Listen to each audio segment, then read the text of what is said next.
my crew will hit you with that right left, leave you toothless, yeah, cause we're ruthless, yeah, that's some true shit. You don't wanna mess with cheddar ambulance, can we left your cats in the ambulance, yeah. Food stamps, leave your clothes bloody and damp, then we're scooping up your dreads. By the way, where I'm from, by the way, is where I'm from. By the way, is where I'm from. See, I'm repping that Madison Place media. My producer Gio likes the way I flow like an encyclopedia. Whack cats are on me like bad bacteria. That they get attracted from a dusty-free large cafeteria. Central Mass is where I reside, where you can't run and hide. I can verify that we're statewide, leave you horrified. I'm just glad I survived time for me to put it in an overdrive. Leaving these cats petrified, hitting you with the right hook right in your hard drive.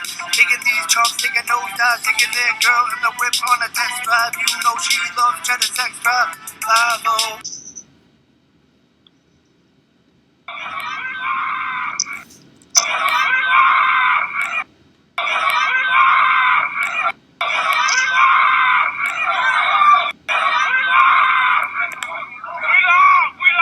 All right, we live. What's up, Turtle Riders? How are y'all doing out there tonight? Can everyone? I'm gonna go ahead and I'm gonna try the microphone. We have a guest tonight, so sometimes there's a little echo. I may abandon the microphone depending on how this goes, but we're gonna give it a shot just to see what happens anyway. And let's see what happens here. Go to our settings. Let people trickle in here anyway. I have just shared, by the way, the link to this podcast or show or whatever you want to call it on the Turtleboy Sports Forever Facebook page, which passed 20,000 today. That was a big moment. I think this is honestly the 7th or 8th page that has passed that historic number. It'll get taken down. We've gone over 30,000, I think, with 2 or 3. That's a rarity. That hasn't happened in a while. I fully expect this page, if it makes it to 25,000, that's a goddamn Christmas miracle. It's just the life of the turtle. You're the outlaw of the internet. It's going to continue to be that way. There's nothing we can do to fight it. We just keep rebuilding. Whatever. Go about it. It is what it is. Play the hand you're dealt, etc. I've also shared it on the Cynthia Marie Sanchez. You get used to that. Cynthia Marie Sanchez is my new go-to page on Facebook for personal pages. The Clarence Woods Emerson page, some funky shit's going on. I was not alerted of any suspension or anything like that. It is just, I can't use it. I go to post something and it's you can't post anything. Okay, it doesn't say I'm suspended. It's just you just can't post. I'm well, when the fuck do I get? Usually they give you a countdown or something. There's nothing like that anymore. So, the Philip V. Prentice page, of course, is on a 23-day more ban. So it is what it is. We just keep building new pages. Cynthia Marie Sanchez. Find her on Facebook. She's got a Boricua. She's our diversity consultant. So go ahead and give her a follow or a friend request. We could take the first 5,000 friend requests on there. And, yeah. All right. So with that said, I'd like to introduce. I got a new guest on tonight. I actually met this guy because he started an account on Twitter, which I'm a big fan of. The Turtleboy, as you know, I can't get on Twitter, so I have people that do it for me, and they were there's this account, Uncle Turtleboy quotes, and they quote you your best quotes or whatever, the most memorable quotes from the Jerry Callahan podcast, and it's did you create it? I'm I can't create Twitter accounts, and we had no idea who it was. And then he reached out, and it's that was me, and I'm I actually really like that account a lot. So I had him on. I'm gonna give him a try out tonight. I'm just calling him P Money because I don't have time to come up with a good name yet. We're just calling him P Money. How you doing, P Money? Hey, what's going on? Doing well. Honored to be here. Huge show rider. Been a fan for about 5 years now, and old school. Here to let's have some laughs. Yeah, old school. I'm a Worcester guy too. Oh, you're a Worcester guy. All right. Since the early days. Yeah. So, do we? You can't. Okay, I'm gonna have to go ahead. Let me see. Let's see. Let me get you on. Your mic ain't working. Let me get you on. Let's see. I'm gonna get him up. We're gonna fix this. We're gonna go to audio. We're gonna do a built-in mic as well. This sometimes causes this might cause an echo. If it causes an echo, we'll just go built-in mic the whole way around. What do you think out there? Do we get an echo here? Do we have an echo here? All right, what's happening, Pisky? How you doing? Echo. People are saying echo? Is it bad? They'll let me know in a moment. Hello, echo. Okay, so that's no echo. Yes, echo. Echo No ain't too echo in bad. the chat I'm seeing. Not bad. Okay, it's not that bad. Okay, better. Yes, echo. I mean, come on, guys. Is it bad or no? Is it like undoable? Now a bad echo. No echo. I mean, this is the most. Either there's an echo or there's not, guys. Slight echo. Echo. It's okay? Better? Okay. We're going to keep it. Is it doable? Should I keep the microphone on? Vote 1 if yes, 2 if no. It's a doable echo. Okay, we're gonna. To say it's doable. Okay, we're gonna keep it on then. All right. So, first of all, the number of people in the audience right now is piss poor. 60-1. It's like depressing coming on here these days.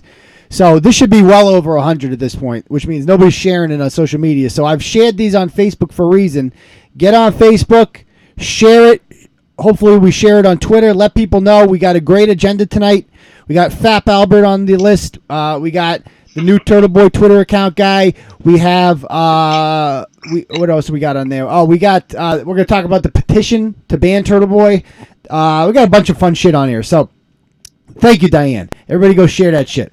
All right, so like I said, our new guy tonight, he is a longtime Turtle Rider, running the new Twitter account. Uncle Turtleboy Quotes, get on there, give him a follow if you haven't already. How we like to start every episode is with a little thing called Where You Reppin'.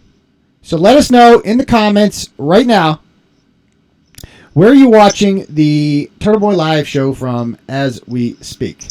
Go. All right, the audience is picking up, though. We're up to 70. Let's keep that going. Worcester, Abington, Auburn, Tewksbury, Auburn, Millbury, Long Island, West Bridgewater, Bridgewater Mental Hospital, excellent. Conway, New Hampshire, Lowell, Alpine, Texas, Woburn, South Hadley, Arlington, Manchester, New Bedford, Burncoat, UMass, Toronto, that's a new one, Coleraine, Scotland, really interesting, Oregon, that's a new one, Brockton, Dartmouth, West Warwick, Swansea, Shrewsbury, Bedford, New Hampshire, Manchester, Taunton, London. Were you up late, Laura? Did you set your alarm? Westminster, Holland, Whitehorse Beach, Manamet, Pawtucket, Napa, California. Excellent. Ludlow, Massachusetts. Ipswich. All right, cool. All right, so just a reminder, guys, that none of this is possible without our advertisers, our sponsors. First one up, we're just going to mention real quick our friends over at Andrew Porter Contracting in Charlton. The most important asset, guys, on your house is your roof. Without a quality roof, your house is worth shit. It's almost impossible to sell it. Thank you very much, First Amendment law. You really need to make sure that you have a quality roof. So you want to go to somebody who's got a lot of experience and a great reputation. And that would be Andrew Porter Contracting in Charlton, because they have 5-star reviews on pretty much everything online. You name it. Google, Angie's List. They're an Owens Corning preferred vendor. They get the job done. And all they, what they would like from you guys is to give you free shit. They're the most generous sponsor I think we've ever had as far as giveaways. They are literally giving away something free every single month. This month, they're giving away free Bruins tickets. So if all you have to do to win the free Bruins tickets is go over to their Facebook page and hit the like button. That's literally all you have to do. Go over there and hit the like button. If you do that, you're automatically entered to win, and life is going to be good. All right, so I will, by the way, do a freestyle. I have a freestyle plan for the end of this, but we're gonna have to raise $150 in a super chat to unlock the freestyle. I'd really like to unleash this one. So we're up to $5 so far. That's a good start. 145 to go. We get that done. It's going to be a good freestyle. Trust me. I worked on this one all afternoon. I'd really like to unleash it, but we have to unlock it. We have to get that up there. I am still working through a couple lawsuits, as you know. I got, we had that pet tracker one in court a week and a half ago. I have no idea what's going to happen with that. But the Azadnia one, we have a motion for summary judgment, which is like a motion to dismiss, and that is going to be heard in New Bedford sometime in March, middle March. So there will be a hearing on that. her attorney, George Leontire, will present his case about why it should not be dismissed and it should go to trial, in which case that would be quite expensive, and then that's going to be a nightmare. I mean, we're not going to get convicted or anything like that. It's just going to be an expensive nightmare. Fingers crossed on that one. Fingers crossed. So that's why we raise money and shit like that. There we go. We're up to $10. So help help us fight these freaking lawsuits, guys, because they're a pain in my ass. We're constantly being demonetized, all that shit. You know the deal right now. Audio needs attention, so now there's an echo. All right, I'm going to go ahead and switch the audio. Everyone seems to be complaining about an echo. Okay, I'm going to go ahead and switch it then. I didn't want to interrupt you. No, it's no worries. All right, let's go and audio and this is going to go built-in mic. All right, so it won't be as crisp as before, but at least it won't be, echoing. All right.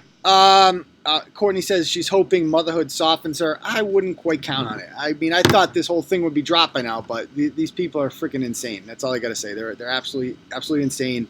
They're out for blood. They're evil. It is what it is. So, graciously appreciate any and all donations. I'd like to do the freestyle tonight, but we got to raise $150 or else it ain't happening. All right, so we're up to 20. That's good. Thank you very much there, the Tree Godfather. All right, so first story up. Let's start with the Fap Albert story.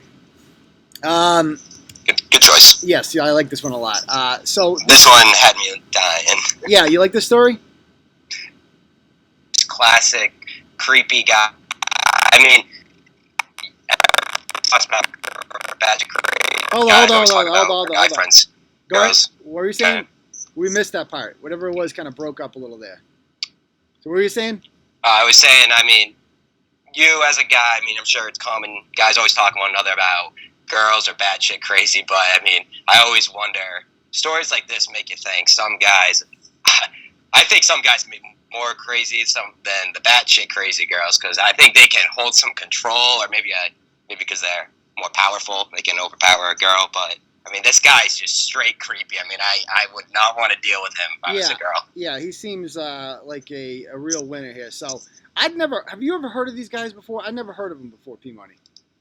No, I have not. And they have like 60,000 subscribers. I mean, it's crazy that you don't even have 10K and you produce good content. And these people, I tried watching those 3 videos last night. I could get halfway through. Yeah. They're terrible. They're not fun. I couldn't even crack a smile. They're so unfunny. Yeah, I totally agree. And because I mean, I'm like, that's what first of all, they're local. They're from like Fall River, New Bedford area. They're called the Portuguese Kids or something like that. I don't know.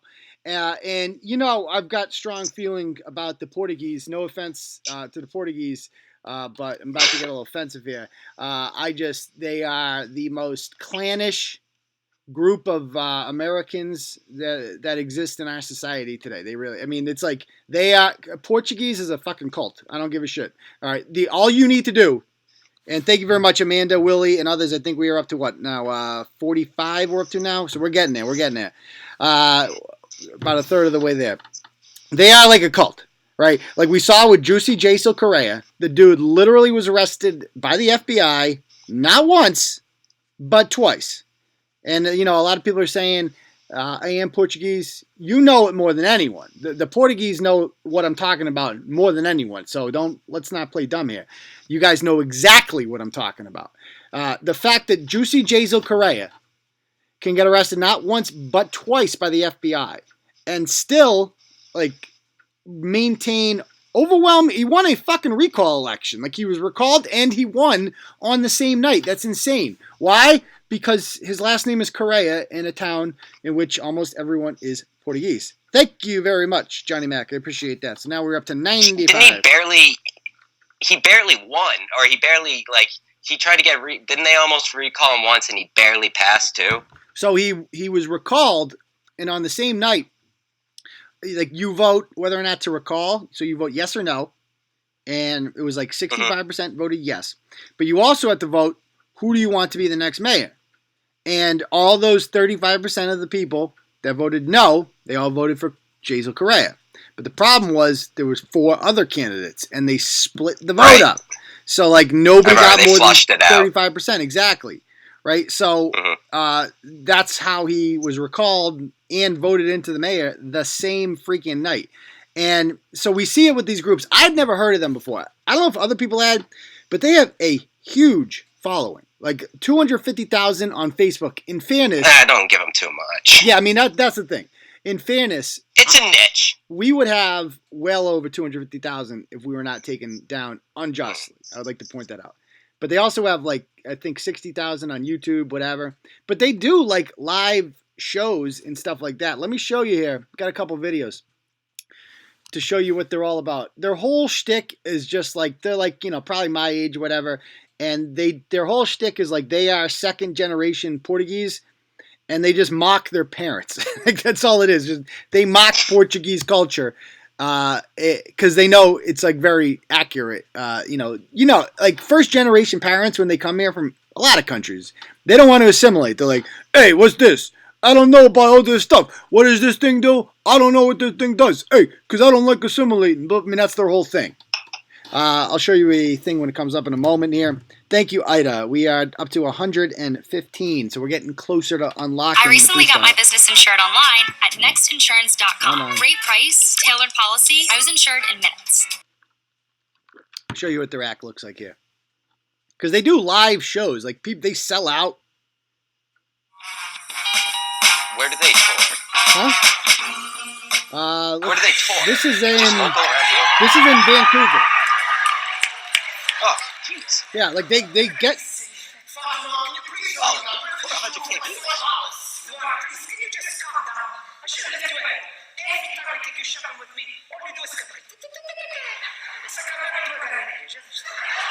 No, but there's a full audience there.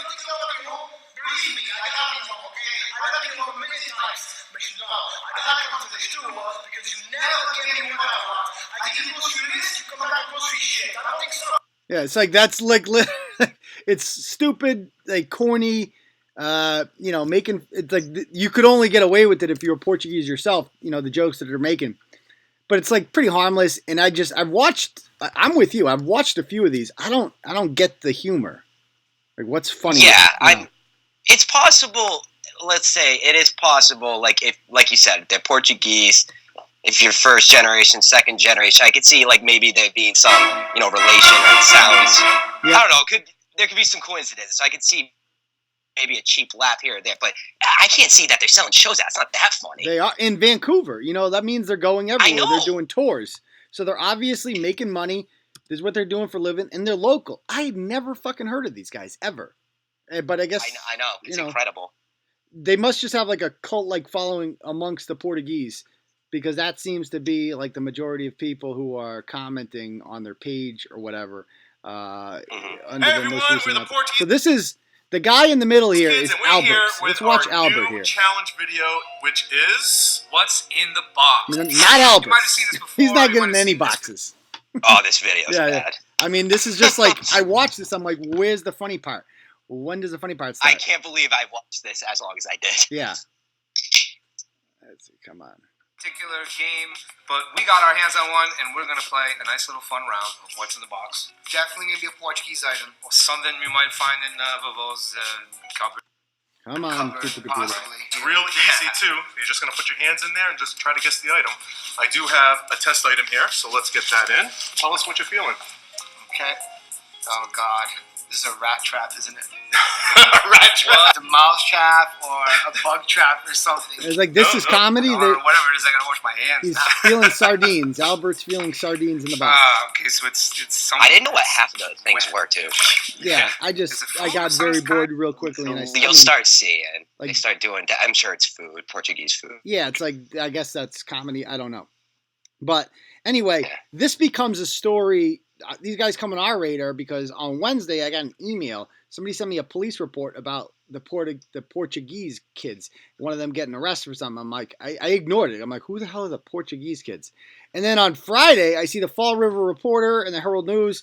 They have reported on this, and it's getting a lot of commentary. So I guess a lot of people know these guys. So here's what happened.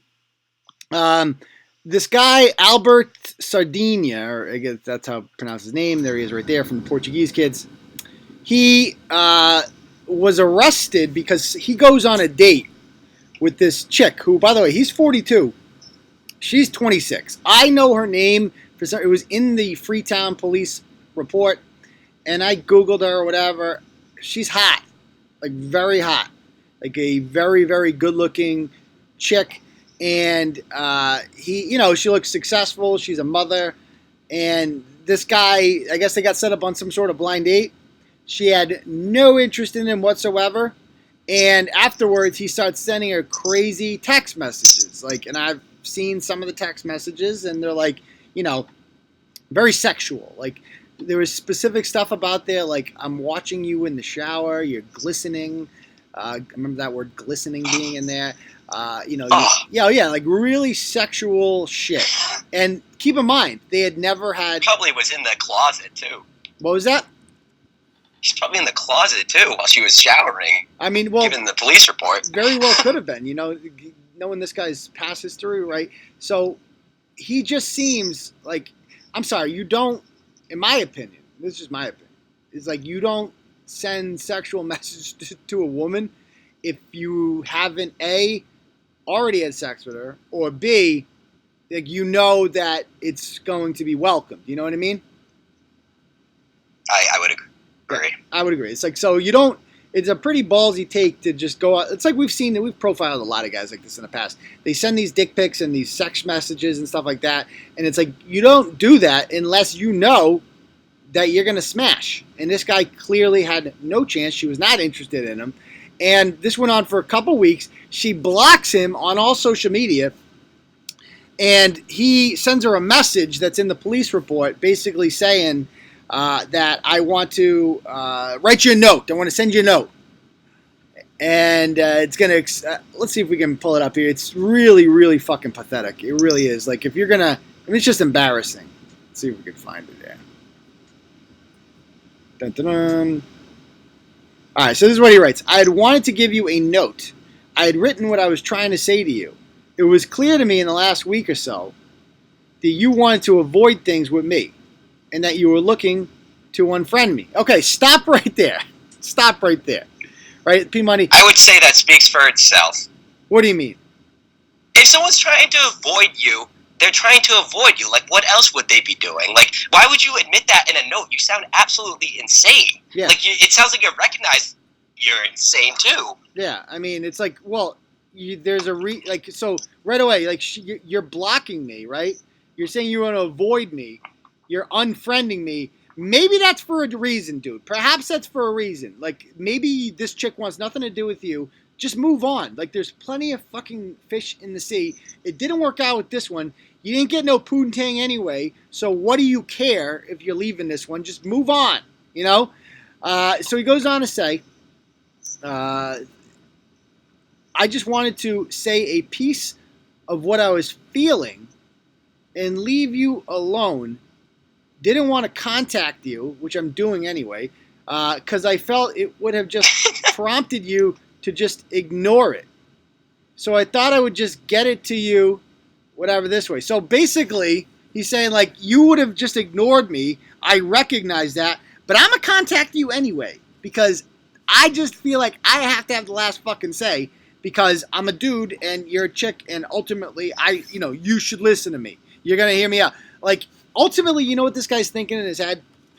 Is that he's seen so many freaking movies, right? And we've seen this in a lot of movies. And I blame it largely on the movies where these guys, they're obsessed with the girl, but the girl isn't into them yet because she doesn't realize what a nice guy this guy is. You know what I mean? That was literally the plot of Can't Hardly Wait with Jennifer Love Huge Tits. Are you too young to remember that movie? I know the movie. I've never seen it. Yeah, I'm a little too young for that one. It's the plot of that movie. It's the plot of several movies, I feel of just guys that are the nice guy and they want the hot chick, but the hot chick's into the meathead douchebag. But when does it ever work? What movie does that actually ever work? It works in every fucking movie. Does it work in that? Oh, it works in every fucking movie I've ever seen. I blame Hollywood largely because they constantly are promoting this idea Like a lot of Judd Apatow movies are like that. Like a lot where the guy is kind of like a... Oh, like the bumbling idiot, like a Seth Rogen. Yes, exactly. Okay. Now I get what you're saying. Right. Okay, they don't make them as creepy though. Like no, they don't make them. They as make creepy. them like dopey and like set like they're virgins, so they're like they can't be creepy. Like they're not sexually dangerous to a girl. In Can't Hardly Wait, like he wants Jennifer Love huge tits. She doesn't know who he is, so he literally writes her a fucking letter, and she ends up reading it or whatever, and she's like, "Oh my god, I actually love you. You're so nice." It's like, no, that would never happen in real life. She'd be like, "Dude, you're fucking creepy." That's what needs to happen in these movies. Is like, that's fucking weird. Don't do that, right? So he goes on to say, "It sucked, feeling built up for no reason. It hurt. My intention." Like, okay, so there, right there, he is blaming her because he's saying, "You built me up. I was built up for no." Bitch, you were never built up. Like, she never fucked you. She never made you think that this was anything more than it was. You're just a fucking loser. It was a one-time date. Yeah. That's exactly what it was. Like, you literally went out with her fucking once. You didn't smash. So, what were you thinking? Where did you get this idea that this was built up into something it was not? I guarantee, by the way, this is not the first time this happened. And he's 42. He's probably dated a lot of chicks. Oh, no, this is not his first time. No. And we saw that because more women have since come forward and stated similar stories, One woman messaged me afterwards, and she's like, he's been messaging me for years. I never talked to him before, and I just ignore him, and he keeps messaging me. Like, so he's one of these, My intention was to apologize for my end and say I didn't have hard feelings towards you. Like, she gives a flying fuck if you have hard feelings towards her, Blah, blah, blah. It's all pathetic. Absolutely not. What were you going to say? Oh, I was going to ask you this real quick. Shoot. Like, so they always double text. Like, you saw it with that Chicopee Creep guy, the wrestler. Remember, I mean, him last week's obsessed with all the wrestlers. Oh, that guy. These people like double, triple text, and they don't get a response.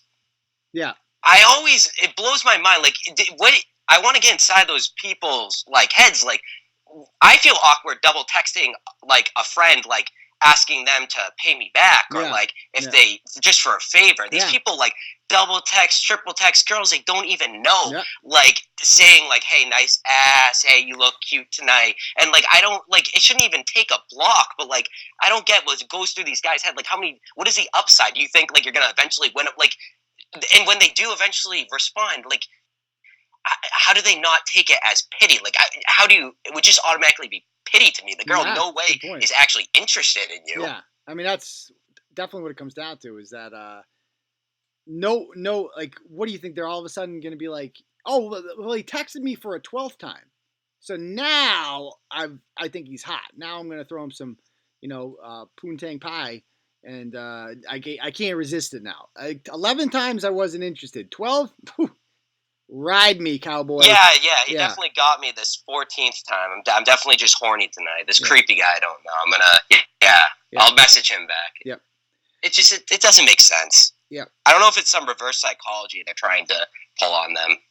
Yeah, I mean, whatever this chick was, she did all the right things. She wanted nothing to do with them. And guess what? She starts getting some messages from him saying that, I know you're, I like, she sent her pictures of herself when she was at work, so that means like he was close by. He says he knows her schedule and stuff like that. Fucking creepy shit. And then one day she goes to work, and that's important to point out that he knows her schedule at work, because she comes home sick and goes up to her apartment. She's on the 3rd floor of this apartment in Freetown, Assonet, which is right near Fall River. And she goes up to her apartment, and all of a sudden she hears her door close. She's on the 2nd floor landing. She looks up, she sees the 3rd floor, and she sees him up there, and she hears the door close, which means he was inside. The door is unlocked. She had locked it, so obviously he had broken into it.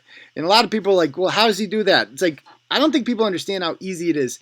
I lock myself out of my house all the time, and I just break in. It's so fucking easy. Let me tell you, when I was at UMass, it's that easy to pick a lock? Oh my God, you can't do it with a deadbolt. It's impossible with a deadbolt. But if it's a handle lock, if you have a handle lock on your house, I can break into your house. It's really fucking easy. I learned how to do it in college because I used to lock myself out of my dorm room a lot. And you just take your freaking credit card and, you just slide it right in the door. It's got credit cards don't work because they don't bend that much. A library card, a lunch card, anything that bends a little bit. Oh, just for show anyway. I don't think anyone has a library card to use anymore. Well, whatever. Anything that's like, any fucking card. My wallet's full of useless cards. I got a Costanza wallet. You just take it in there and you slide it through the door and you just feel around and you'll feel the lock in there a little bit and then you just fucking push hard. You just gotta boom. And the door fucking opens up. It's really easy. I do it all the time. I can unlock any fucking door. So that's what this guy did. She had a handle lock thing. Hopefully she'll get a deadbolt next time. And breaks into the house. Lesson of people out there listening. If you are relying on a handle lock on your house, I can break into your fucking house. If I can do it, anyone can. Get a deadbolt. Those are real locks. Handle locks are fake locks. Anyway, and I'll do a whole show on that if people don't believe me. I'll do a whole fucking show.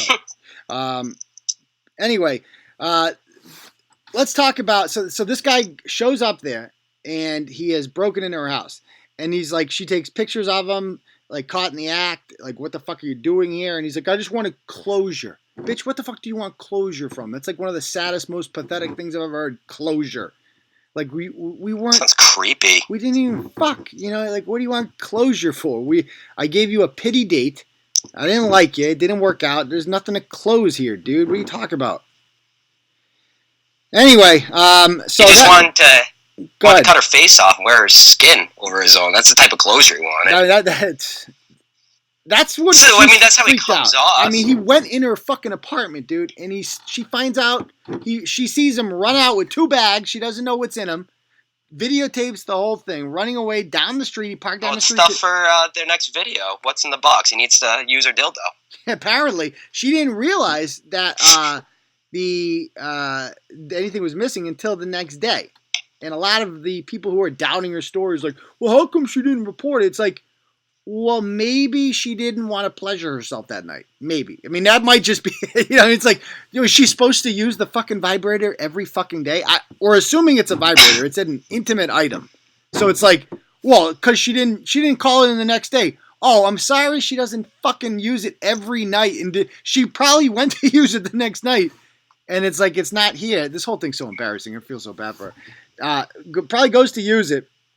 And it's not there. And yeah. So we're up to 115 on the super chat, guys. We're still looking for 35 more, and we'll unlock the freestyle. Keep that in mind too, because this is all incorporated in the freestyle. Trust me, you're gonna want to hear it. Anyway, yeah, just in time for Valentine's Day, someone says. All right. Did she know her door was unlocked? Did she know it when she walked in? Yeah, because it was unlocked when did she walk in knowing it was unlocked? You said she knew it was locked when she left for work. She walked into her apartment knowing it was unlocked? So I'm just surprised she would do that. She catches the guy outside of her door. And he leaves running, right? He runs away. She videotapes the whole thing. And she goes back into her apartment and the door is unlocked. That's how she found out it was unlocked. You know I thought it was she saw him run out. I thought she walked in and then she saw him run out from it. She saw him inside and then No, she never actually saw him inside. She just heard the door close. Oh, okay. And she saw him outside. I thought she saw him right from there. And then, but the neighbor downstairs who lives below her heard him upstairs. And his whole excuse, alibi or whatever, is that, oh, I was never inside the apartment. I just came by to drop off a note or whatever. But they heard you inside. Now, the cops thought they were putting up cameras or something in there, right? But, they didn't find any in there. I just think he wanted the vibrator, no? What else could he possibly want? If he knew about he took it, so he knew where it was. So I would say it was probably just that, but I don't put it down for him to set up cameras. He's clearly well, the cops searched the place. Capable of that, but if they looked for it, they didn't find it. Yeah. So they didn't find it. There were no. He also could have been, there for not very long. He got his closure. Yeah, I think this counts as closure. At least he got that. He definitely got some closure. And he got his vibrator. Maybe it's going to be in the next episode of What's in the Box. What's in the box? Imagine that the next episode of What's in the Box. It's not in her box anymore. Vibrator. Yeah. Oh, what's this? Feels like a shaft. What's this button do? Ooh. It's getting. Ooh, It's I like this one a lot. Anyway. So that guy's a creeper, and of course, all the Portuguese are out defending him, saying they didn't do nothing, blaming the victim. It's really kind of gross. Like, I can understand, like, not believing someone like Christine Blasey Ford because she lied, and she had no evidence. There's upside for her. Right. With this chick would want to report their vodka got stolen. Like, no one wants to do that. Well, she's also, like, afraid to go home and shit. Like, didn't sleep there at all. Freaking out. She's got a kid. I mean, this dude's fucking, like, she comes home and is in her fucking apartment. That's crazy, dude. That's fucking crazy. Anyway, I don't like these fucking guys. She probably still wouldn't be granted a restraining order. Yeah, I mean, this fucking fat piece of shit fuck. And he's claiming he didn't do nothing. Fuck him. Anyway, let's go on to the next topic. Let's go on to the next one. Next thing I want to talk about is the return of Didi Delgado. Oh, God. One of my greatest arch nemesis is here. Yeah, what a nice return she has, telling people to spit. I know, seriously. In a cop's donut. We're up to 117, so we're 33 more to go, and we will unlock it. Hopefully we can get there before the episode ends. All right, so Didi Delgado. A lot of people I was surprised in the comments didn't even know who she was. I mean, I guess that's what happens when you're a growing blog. You pick up people who aren't familiar with some of the legends. So if you're not familiar with Didi Smelgado, she is she was the original winner of Ratchet Madness, the second season of Ratchet Madness. She killed everybody. She is so fucking ratchet, it hurts. I blogged about her for the first time on November 27th. I remember it very well. 2017. We had 112,000 followers on Facebook. Life was good. Everything was normal. Things were going great. And then I come across Didi. And Didi has a GoFundMe for a new car and pay off her old overdue loans and all this shit. And made $12,000 because she's got a crotch fruit, which she named after a country, of course. And she's using this crotch fruit as bait to get money in. Now, she doesn't know who the father is. She had another episode on Facebook Live 3 months later in which she announced who the father of the baby was, and she shit all over him, obviously. I think he's gay. I think it's one of those situations. She claims to be gay, too. Who the fuck knows? She is the most ratchet GoFundMe trap queen ever. But it's how she gets, and she's like the leader of Black Lives Matter Cambridge. She's obnoxious, always saying controversial shit about the cops. But it's how she gets money that's the most ridiculous shit ever. She literally makes white women pay her reparations on her Facebook page, The Didi Delgado. I shit you not, The Didi Delgado. And she makes white women every Friday pay reparations. Thank you, Abby. We're up to 127, so we're 23 away from the freestyle, guys. $23 away from the freestyle. So she makes white women pay her reparations, right? Reparations. I shit you not. Reparations. Pay her money every month or every week, whatever, X amount of dollars. And when you pay it, you then have to write in the comments, hashtag done for Didi, as like a receipt of like acknowledging like, I'm a white woman, I did my fucking job, I feel better about myself, etc. And it's like a fucking cult like you've never seen before. And so Didi has this scam going and makes all this money. Oh, another one from Abby. So we're up to 137. We're getting close, folks. $13 away. So she basically scams all these women, and we write about it because I'm like, this is fucking Turtleboy gold. Obviously, she's going on all these like trips around the world. Done for Didi, Brittany says. So we're up to 140. We're $10 away, folks. There she is. Oh my God, in all her glory. Good God, she's disgusting. Oh God, she's constantly writing about how she needs to get. I know she. Oh, good Lord, how she needs to get eaten out, like all this stuff. She wrote. My favorite is how she had a white woman who supported her, like, and has probably paid her reparations many times before. The woman was like getting evicted or something, and she's like, "Can you help me out?" and she like she wrote a whole post saying how like she will never pay a white woman a dime, like all this shit, and she's flying around the world doing all this shit. Anyway, she gets to write for Medium somehow. Do you know what I don't even know what Medium is. I don't understand it. Do you understand it, P Money? I have no friggin' idea what Medium is. I don't know anyone who reads it. Honestly, if it weren't for her, I wouldn't even really know. Is it online only? Is it even? It's like an actual it magazine. Seems to be like a self-publishing thing. Like if you get credentialed by them or something. Done for Aiden, Robert says. We're up to 143. If you get credentialed or something like that, then you can, have access to publish on their platform, write stories, whatever. There doesn't seem to be any editorial. Kind of sounds like freelancing in a way. Yeah. I assume they don't get paid or anything like that. It's just a way to, write whatever you want to write to a bigger audience. Just something put in your Twitter bio to make you sound important. Exactly. So she writes on Medium a while back. She says in an article about what can white people do to alleviate their white guilt. She's like, number 3, give black women and femmes all your money. I think a femme is like a black transgender, I think. I want to say. I'm not entirely sure. So she goes, no surprise here, folks. Buy somebody groceries, pay somebody's rent, hire a black woman in management, especially since black women keep saving your asses. Add a black mom to your family's phone plan. If you're broke, find some other privilege you've got and share that. Got a car? Help provide transportation to a black woman. Got a spare room? Let a black woman crash. So you're just supposed to let a stranger come into your house because she's black and crash there. That's normal. Got 6 hours. Offer to babysit. Basically be a slave. Like turn yourself, like in order to apologize for slavery, become a slave yourself.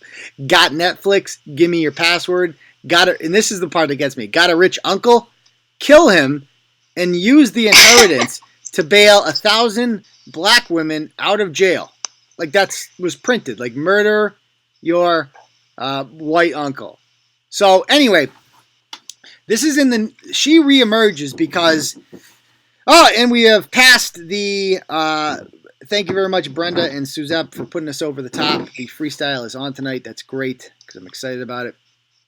But let's see if we can go to her page now. This became a big story because the Boston Teachers Union has decided to promote Black Lives Matter, the organization, not the concept. Because I think we'd all agree Black Lives Matter, right? Oh, they matter more than any other life. Yeah, I mean, like that's what I've been told. I mean, to me they matter. It's like I must have missed the rally that Black Lives don't matter. I've always thought, like, to me the whole Black Lives Matter thing, and when people would respond and they would say, well, all lives matter. It's like that's what they want you to say. When they say Black Lives Matter, it's a trap. Yeah, just like totally agree. 100% agree. I had Sonia Connor actually at Worcester State, and did you really? I'm not even kidding you. That was literally yes, I did, and that was like when you got her. That was awesome. Like that was just so great. But she used to speak like. She used to spew this Black Lives Matter rhetoric, like bullshit in the class. And I remember just looking around the class, like with my mouth wide open, like I can't be the only one who like thinks this is bullshit. Yeah. And like half the class isn't paying attention. Some people actually are buying into it, but there are enough sane people like you and I who are like, they see right through this and they just can't believe this is going on in a college classroom. Yeah, I mean, for those of you unfamiliar with Sonia Connor, that's old school. She is one of the great original Turtleboy villains. She was this professor at Worcester State College who was like organizing protests in Worcester. Wasn't even from here, from like Oklahoma or something. And just this obnoxious white woman who led a protest at Kelly Square in which they blockaded Worcester's busiest clusterfuck of an intersection. She ends up getting tried because I read a blog outing all of them, naming all the fucking protesters, blocking it, including her.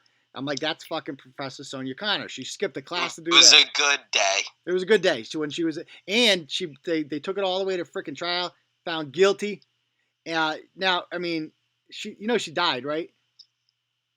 I did, and also too, you're quick, like adding quick. She was out all the time. Like there was times I we'd be waiting in class, and a half hour went, whatever the minimum time you had to wait until you were allowed to leave class. She was out all the time, so she's probably doing black. I'm just putting this together right now. She's probably like just fucking off and going and doing stuff that bullshit like that all the time, and that's ridiculous. It's a waste of. She was spicy money. though. She was like I always said, I called her Boom Boom because she had a lot of junk in the trunk. She had a nice butt. Not gonna lie. Yeah, she wasn't bad. Nice looking. She wasn't bad looking either. Like, yeah, she did have a nice ass, especially. Yeah, I mean, she looked good in yoga pants. There she is. Check your privilege, Turtleboy. She wore good work pants too. Did she? I used to love Behave Yourself. Yeah, she wore those thick, tight black work pants. She looked good in those. Yeah. So, what was she like in class? Was she just so obnoxious? Oh, she was horrible. It was just, I remember her yelling at us one day, like, about how cops, shouldn't be allowed to have guns anymore. And, then it went so extreme as we should have, a temporary ban on cops because, they don't do her job right. That was her whole basis. She's like they should be, going time out. She was just a classic, think of, a Family Guy, skit where they would make fun of a liberal professor. That's what she was. Just take everything, you make fun of social justice warriors and Turtleboy, and that was her. She just, everything social justice warrior she was a fan of. So she's like a caricature. She was she was just a joke. And I was sociology was a class I took for her. It was a gen ed for me. It was a joke of a class. It was stupid. The final was a joke. Do in the class? It was a joke of a class. How'd you do in the class? Oh, I did well. Yeah, I mean, it was an easy. I read the assignments. I know how to bullshit. I know how to write for a liberal professor. This is her leading a protest down from Worcester State to Clark. There she is, bunch of students. I mean, it's just everything that's wrong with the education system. That was Sonia Connor. She died. It's sad when anyone dies. I'm not gonna shit on a dead person, but my interactions with her were negative. She once stalked me around a grocery store. I shit you not. We had just got a Christmas tree. I think this was 2015 or 2016. We just got a Christmas tree. I go to the Big Y on May Street in Worcester, which she apparently goes to too. Because I'm in the aisles and with my wife and baby.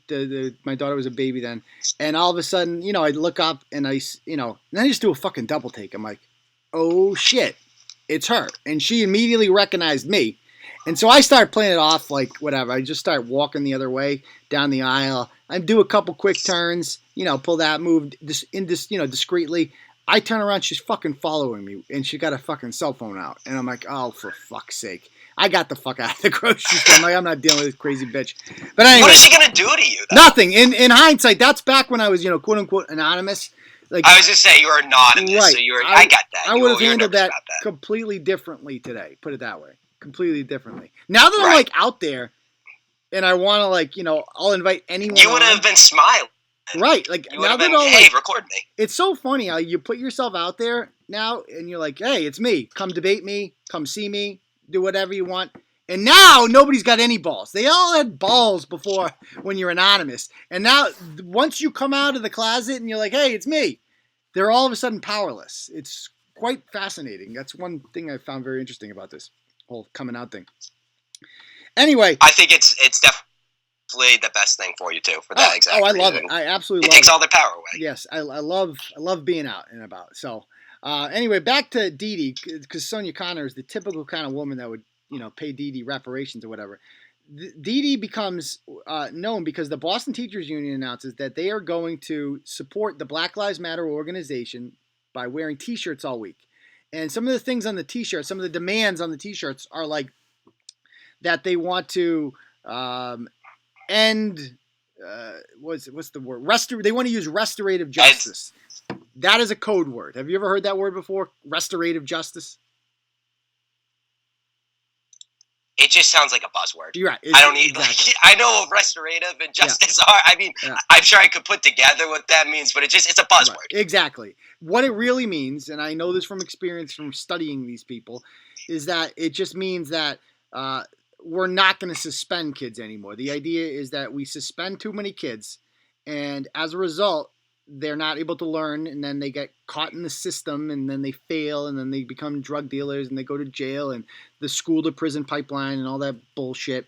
When in reality, the people that are pushing these things, I've never once heard a teacher say, I want restorative justice. Every teacher I've ever met at Shepherd Hill or in Worcester, every single one of them, their biggest complaint, uniformly, is that I write kids up for shit, and I send the write-up to the office, and then nothing happens. There's no punishment.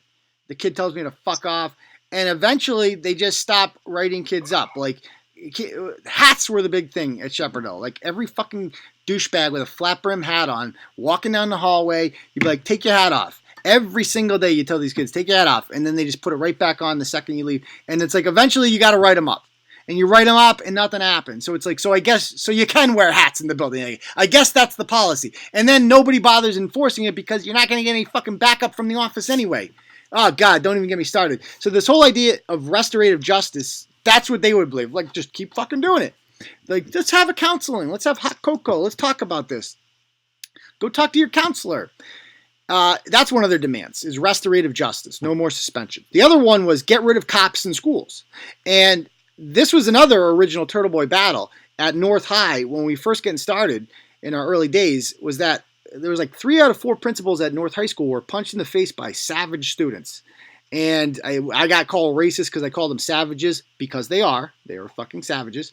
And I'm just like, we need cops in schools, right? Because it makes perfect sense. If you go to a local, you name it, you go to your freaking school committee meeting, there will be a police officer present at any small town bullshit. Why shouldn't there be in a public school with like 1,500 students, right? Why shouldn't there be a police officer there? Just because anytime there's that many people in one area at the same time, there should be a cop, in my opinion. Do you agree?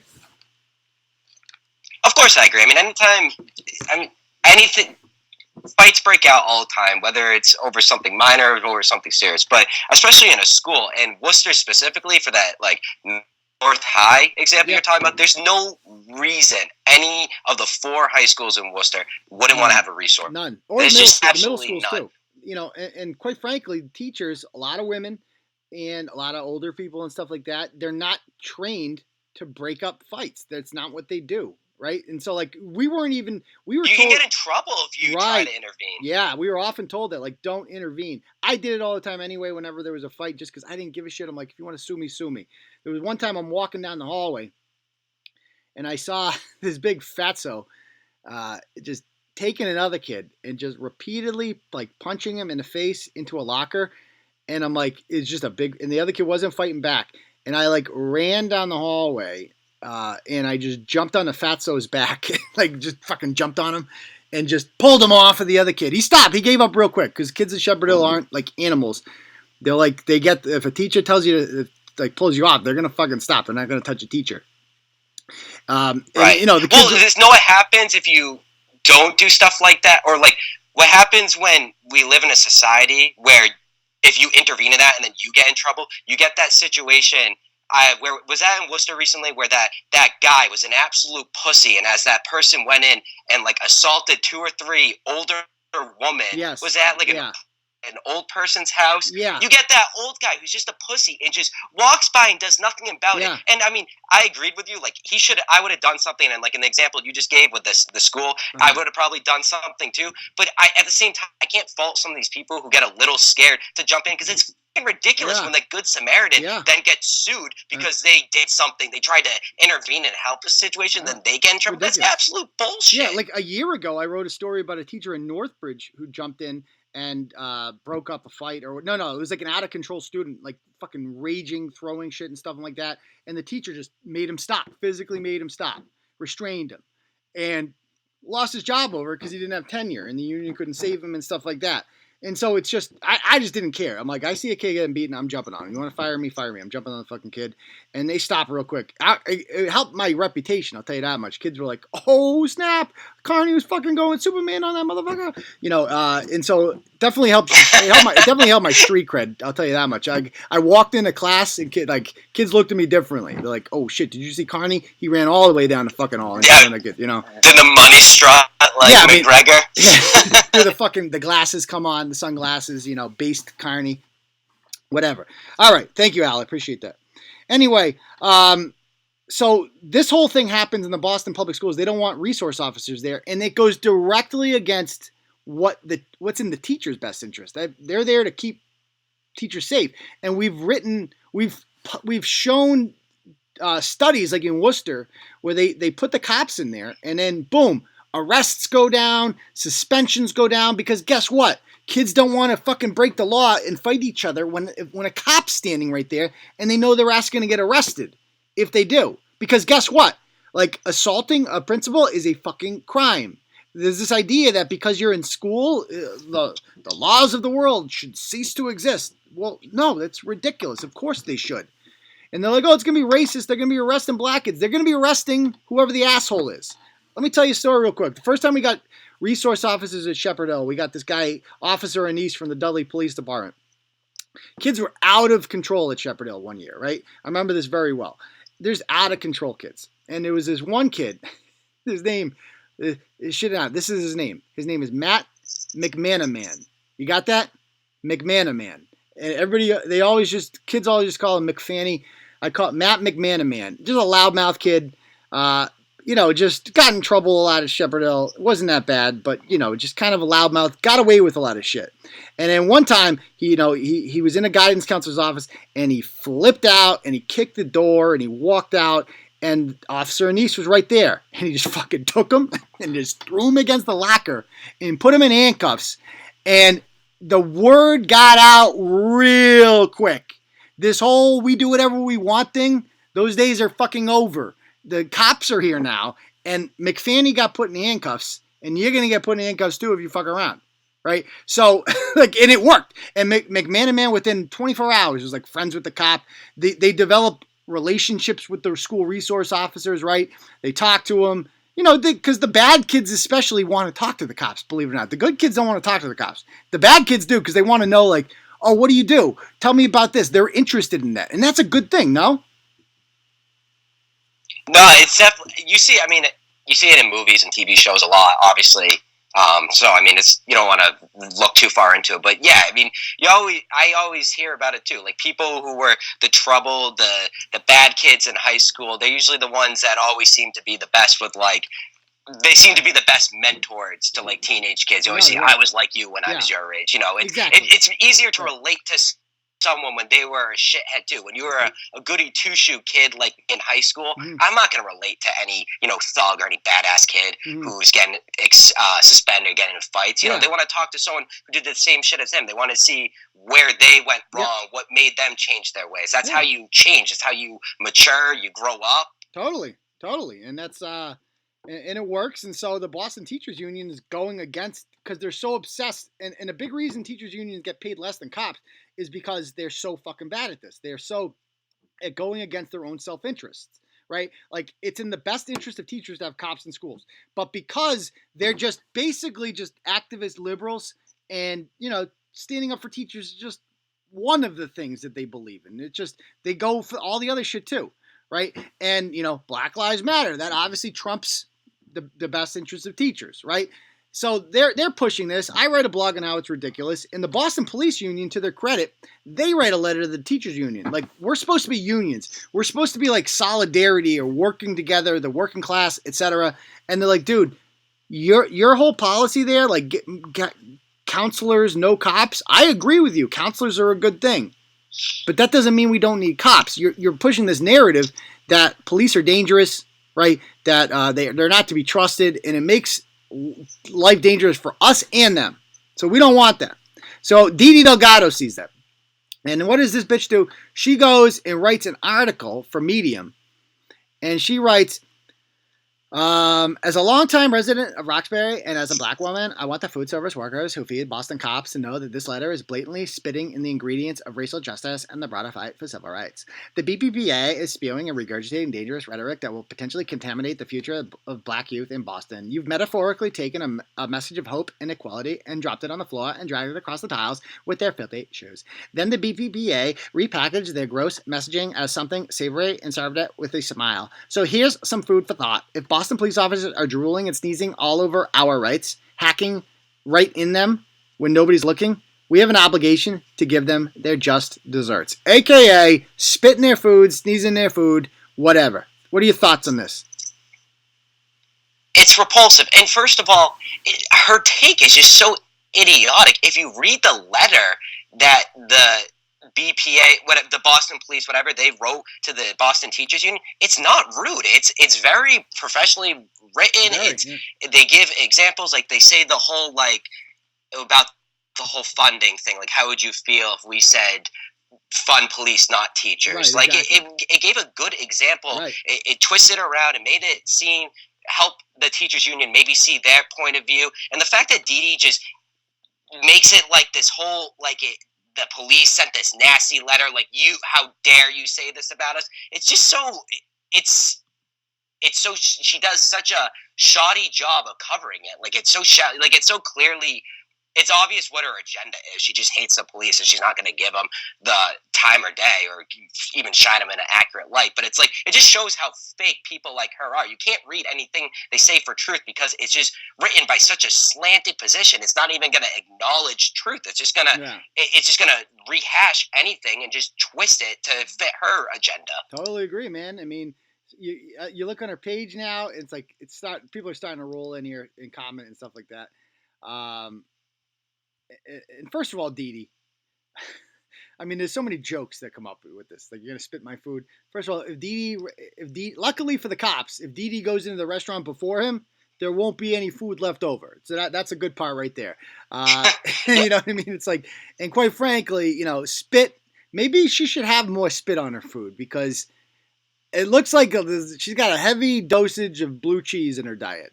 To me, that's what she comes. I imagine her always having extra blue cheese lying around her house for everything. Like, this is the kind, absolutely, you know, exactly. So people are on here commenting, and she ends up blocking them all this bullshit. But anyway, just if you don't know Didi Delgado, go and read some of her shit. It's fucking insane. A lot of people are like, wow, like, this bitch is crazy, blah, blah, blah. You're like, dude, you don't even fucking know the half of it. She is the most ratchet person who has ever existed. The absolute. Talk about a caricature. Jesus Christ. I mean, what a joke. So we got more coming on her. I want to go on to the next story, though. Let's talk about Jamie Eldridge and his shenanigans this week, and then we'll get to the protest that's been going on with Turtleboy. So, obviously, another blast. I mean, it's like blast from the past week here at Turtleboy. But Jamie Eldridge is another one of our old rivals. He's a state senator from Acton who is white as you can get, but wants to be, like, woke so badly. And he is in love with prisoners for some reason. I don't know why. He's like, maybe he sees them as a voting base or something. But ever since those Shirley prison guards were attacked last month, he has been, like, on the warpath. Not to protect them, but to, like, demonize them some more. Because a lot of these whiny little bitches, and that's what they are, the whiny little cunts in prison. Oh, I'm in prison. They're not being nice to me. They're complaining that COs are going into their cells and searching it. It's like, yeah, bitch, that's what's gonna fucking happen. You know why? Because you're state property. You're not even a fucking person anymore. You belong to the state. We own you. You have a fucking number. And when you think about it, it really, like, being a prisoner is slavery, right? I mean, you are a slave. What's the difference between a slave and a prisoner?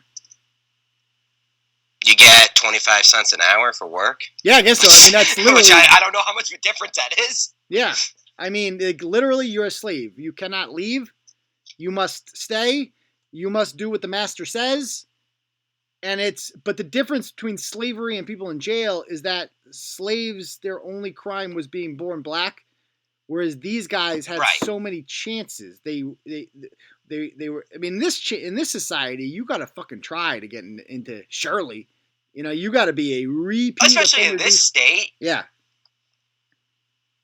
Yeah, I mean, that's exactly, like, in this state. We've seen, how many blogs have we done about people who weren't in jail and should have been, and they end up killing. Every time somebody kills a cop, there's always a backstory about, like, some judge. That blows my mind all the time. Is every freaking cop dies in this state. They have a list of, and then they're never just, like, simple possessions or, like, larceny or I don't know. They're never like simple things that like people I know got arrested for, like when they're just shitheads in high school, or you just stupid. Like they're always violent crimes or like drug dealing with like, trafficking, not just like simple, like, a simple deal. Like they always get caught with this shitload, and I don't get it. Yeah.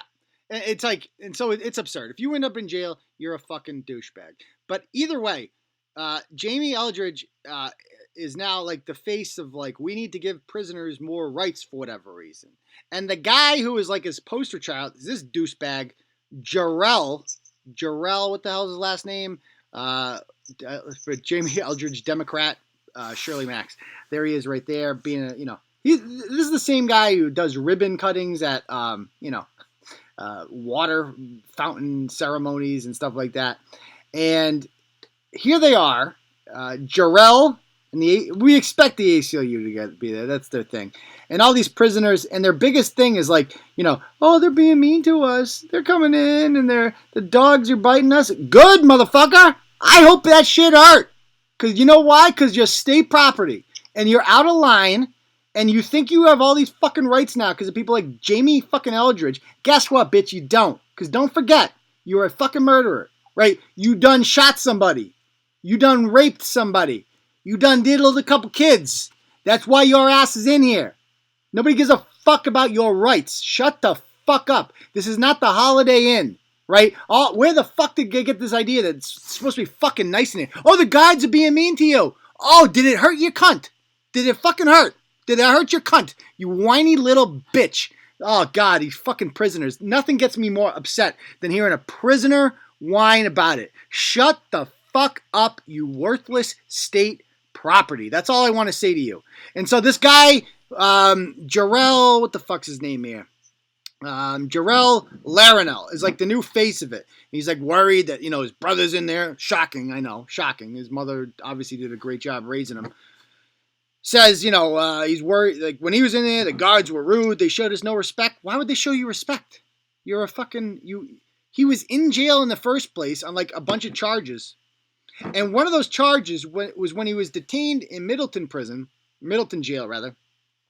Him and his homies started a riot and they assaulted several COs, right? Probably because they were, quote unquote, disrespected. So they assaulted COs. He gets an extra 3 years on his jail sentence because of that. Gets out of jail. The first thing he does is drive on a suspended license. Gets picked up. Doesn't want to go back to jail. So he tries stealing a cop's gun. Gets, ends up obviously getting arrested and detained or whatever because he's a fucking pussy too. He couldn't even take the cop down even though he's an MMA fighter. And I guess he didn't even go, I don't know if he went to jail after that. I don't know. But now he's like the model of prison reform. Why the fuck are we listening to this fucking loser? Why? Tell me. It doesn't make any freaking sense. I mean, I don't know if it's just a lack of vetting on these people, or they pick whoever comes forth to them and can speak the best English. But it makes absolutely no sense why this would be your poster child for prison reform. I mean, no poster child should ever be anyone who has any violent crime in their history. That's the number. Like, I'm for prison reform for drug possession or minor crimes, but that's a myth. Violent crime is violent crime is not inexcusable. Rape, murder, assault, and I mean, when you get in a bar fight, we're not talking about that. I mean, who goes to jail for a bar fight, anyways? Well, but when you murder someone, you don't get a second chance. You shouldn't be preaching. Yeah, that's what happened to Nicolas Cage in Con Air. Actually, he went to jail. Because you ever seen that movie? I guess I have. Oh, the classic, man. You young folks. I know. Yeah. I'm a movie guy. Yeah. I'm ashamed I haven't seen that. I mean, there's this myth that black people are all in jail where they're over incarcerated because they're all getting picked up for pot. That's this big fucking lie. Oh, he had pot on him. He got caught. It's like, no, nobody is in fucking jail for pot. I guarantee there isn't a single person right now sitting in a jail cell in Massachusetts because they got caught buying pot. It's literally never fucking happened. Ever. It's the biggest lie ever. They're violent offenders. And here's this guy posting. He's like, yeah, me and my comrade, Ayanna Starr, speaking truth to power on unacceptable abuse from the guards at Shirley Souza Baranowski Correctional, whatever. The level of brazen brutality of our state's DOC and God Union from years of not being held accountable. Accountable for what, bitch? Holding you accountable? Like, you're owed nothing, right? This is what he says in response to the beating, by the way. Has escalated to a point where we can no longer tolerate. If you're a person reading this and think otherwise, know this: the reason for God's working in a violent environment is because they create the environment for violence to thrive. So that it's not the prisoner's fault. It is the the people who are enforcing the law in the prison. It's their fault because they enforce rules and shit. They don't let you fuck around. Yeah, that makes no sense. Do you have any friends that are COs? I just think about it. That makes no sense. Yeah. Do you have any friends that are? Do you know anyone who's a CO? I actually do. I have a close friend who works in the jail in Boylston or West Boylston. Yeah. And I have a uncle who works there also. Yeah, exactly. It's not. So it's. I know that's more minor. That's not like surely bad, but I mean, they see the people who are like. Yeah, I mean, what was that? They all have the same stories though, and it's like these people like literally get shit thrown at them routinely. Like they'll just walk through, and these guys have nothing but time on their hands, especially the lifers. And they'll shit in something, and they'll just fucking throw their shit at you. Like they're just fucking animals. Yeah, some of these people. They just harass them too. Like they'll just literally some of them will like. The stories my friend said, like some of them will just stay up all night instead of going to bed. They'll just be shouting stuff all night, like just trying to cause. Like they just sound like babies. Honestly, some of them, like the way they act, like which is kind of ironic because you would think anyone who's in a jail would be like a tough or a thug, but some of them come off as absolute babies. That's what I want to talk about. Like that's my big thing. It's like, man, you guys are just fucking pussies. You're in fucking jail. You think you're a tough guy. Now you're a fucking bitch. You're a whiny little cunt. Shut the fuck up. Oh, the guards are being mean to me. Good. Oh, does that hurt your feelings? Fuck your feelings. You're in jail. You're a fucking animal. State property. Don't forget that. Don't fucking forget that. So all these people whining about it, it's like just fuck all them. It makes me so upset. Anyway, let's go on to the last topic. And I kind of mentioned this the other day, but I want to talk about it some more. And that is the whole there's a new petition going around, I guess. I don't know if anyone has it, but so I don't even want to mention this person's name because she's a recurring character on Turtleboy, and she's mentally ill. Like we can all agree. Well, let's just say her name is Amanda Sawyer, right? Amanda's mentally ill, right? Don't we all agree with that? What do you think? I definitely agree with that. I kind of feel bad for her. Yeah, I mean, like you do. Why do you? I mean, when she called from the loony bin, and you could tell that was it. She was definitely drugged out, and she was a lot more calm. So that definitely was when I realized. Like, I felt bad for her. I was like, okay, this woman actually, like, you could tell that she's not like all hyper. So that hyperness is like not funny. Like it's like that's her like actually losing it. Yeah, I mean, she's literally just living in an alternative universe. Right, where she believes that there is subpoenas out and Facebook is gonna subpoena us and like all this shit she's posted. There's a huge investigation into West Warwick corruption. She's a lunatic, like an absolute lunatic. I feel kind of bad for her, but it's also kind of scary that she has like custody of kids and stuff like that. But she's absolutely insane, and her biggest thing is like she used us for a while for clout because we would put her story out there because we found it so amusing, and she wrote on one of her posts that her son put hands on the kid's ex-girlfriend, who she insists that her son broke up with her. Like she was very insistent on that. Like that fucking matters. But anyway. Amanda's has not stopped, right? And she contacts everybody. She contacts our advertisers. She harasses them. She contacts everybody who's ever been in a blog. And my new friend, Leah Genduso, she contacted Leah. Leah showed me it, right? She's like, this woman messaged me. She wants to like team up to get you. So she does this with everybody. She showed up at court with Ryan freaking Waters, like the lowest of the low, to support, like to pick his brain, right? A homeless man who was lost against me 3 times in court now.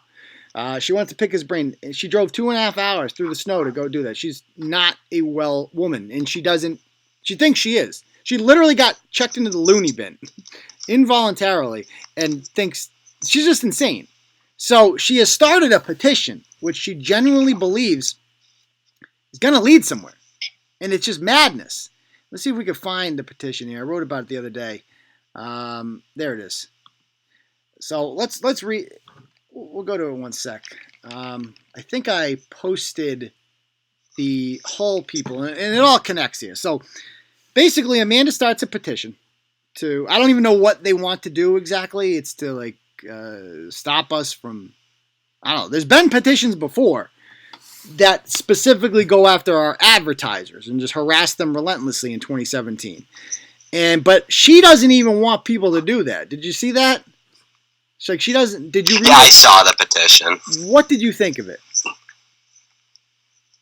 It's a lot like the Didi thing. It's just hard to take things like that serious. I mean, it's unfortunate for me because I read Turtleboy and I know how great you are, so it's hard for me to like separate the two because I know there's people who might be a little on the fence or know you only vaguely, so they might buy that. But to me, it's just so hard for me to read that and even like get more than halfway through because it's such bullshit. Nothing about it is it's again written by such a like delusional slant. It doesn't make any sense. It doesn't make any sense. You're right. Yeah. It like the one you said that the Turtle Rider wrote, and it was like the complete. Basically, it was reworded, but it was the opposite of everything. I mean, that's basically like I read that.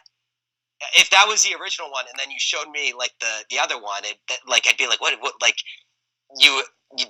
I don't know. Like, I don't know what I'm trying to say, but it's like that one makes more sense to me, and I can see like the other one being like I can see that being like a parody of it. But the original one, it's so like you'd have to be delusional to buy that, right? Or you just have to hate Turtleboy blindly. So Amanda shares this petition, which by the way they stole Laura Hakes's.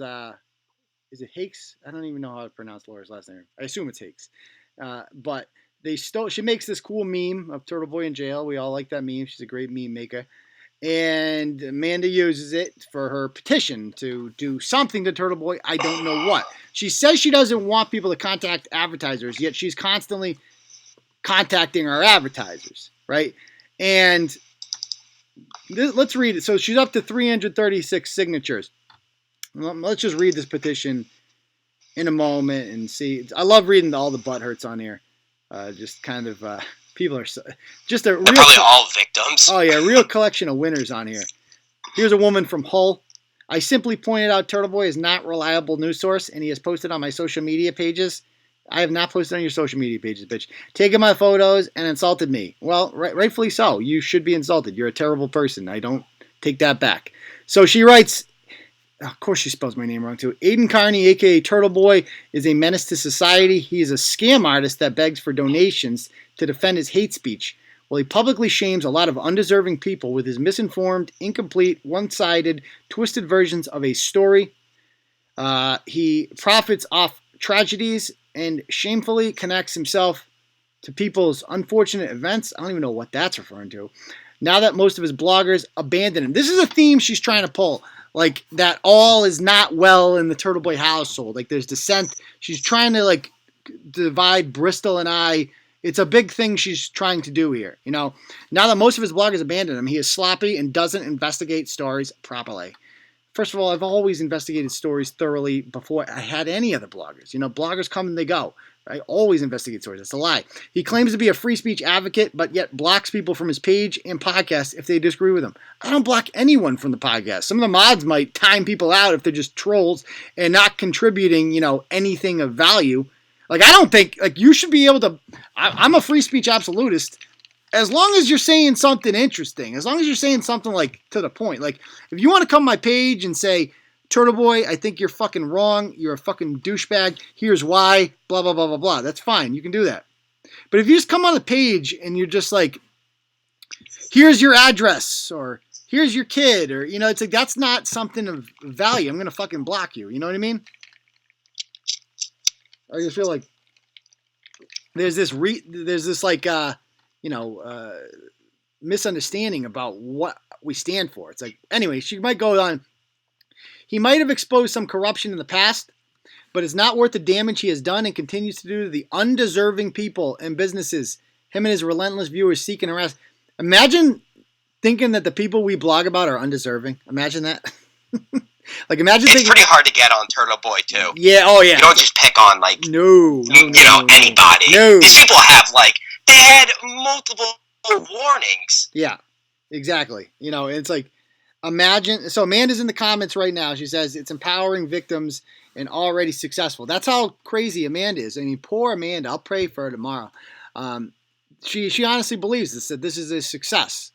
What has been successful about it? A bunch of butthurts signed it. 336 of them, right? And what happened, right? First of all, undeserving. Is Lorena Cali not deserving of being on Turtleboy?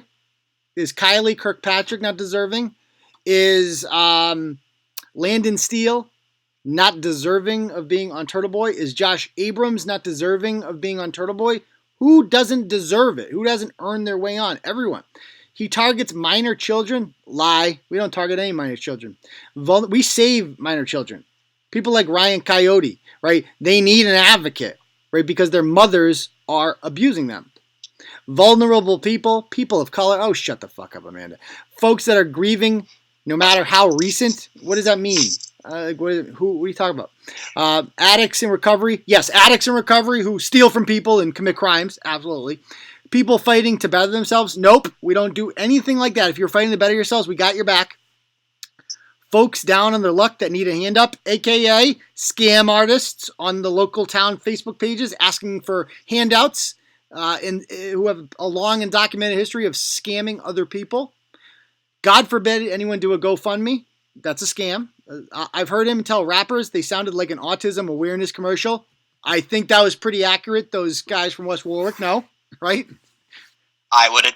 Yeah, they did sound like an autism awareness. I really thought it was. I really, really thought it was. So, she goes on to say, let's see. Oh, thank you, Ida. Appreciate that. Amanda needs sedatives, she writes.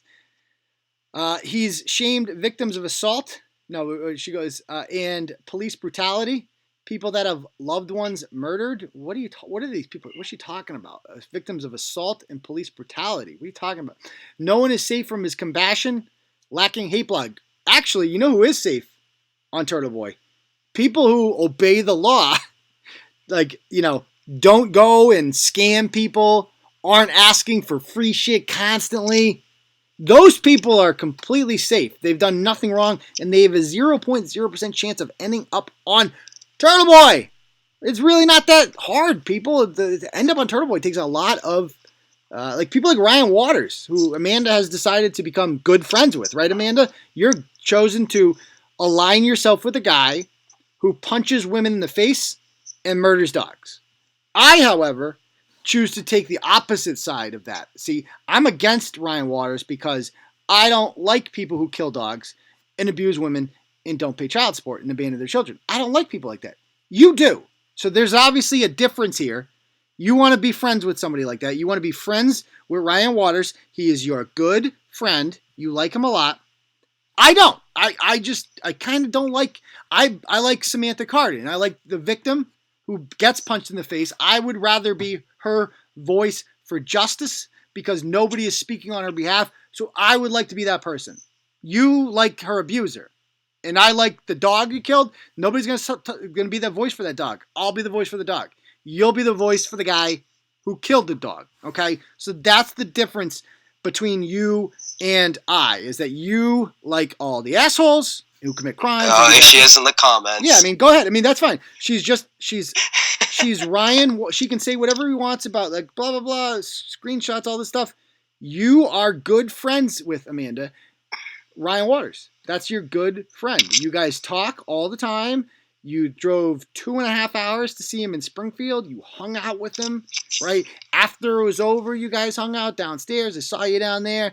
That's your good friend. That's who you choose to be friends with. I don't like people like that. You do. Good for you. Be friends with whoever you want. But at the end of the day, that's who you choose, you know? Anyway, she goes on to say, let me keep reading here. On one of his podcasts, he encouraged someone to commit suicide for his live audience. So that was, she's referring to Dawson Boston. Remember that guy? the heroin dealer? He was a rapper from Rochester, New Hampshire, and he was he's been arrested for a bunch of shit, but he sells heroin.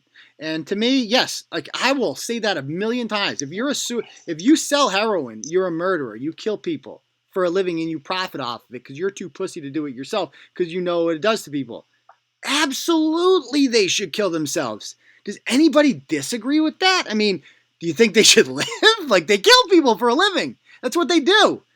Nobody. I mean, if they kill themselves, then they can't sell heroin and more people live.